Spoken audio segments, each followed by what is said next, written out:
તો કાલની તુલનામાં આજે અમદાવાદમાં વરસાદનું જોર ઘટ્યું છે, પરંતુ જોર ભલે વરસાદનું ઘટ્યું, સવારથી ઝરમર વરસાદ તો ચાલુ જ છે।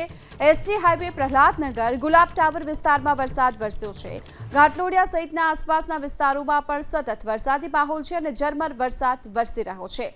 ગઈકાલે અમદાવાદમાં મેઘરાજાએ ધબધબાટી બોલાવી હતી અને આજે વહેલી સવારથી આ પ્રકારનું વાતાવરણ જોવા મળી રહ્યું છે।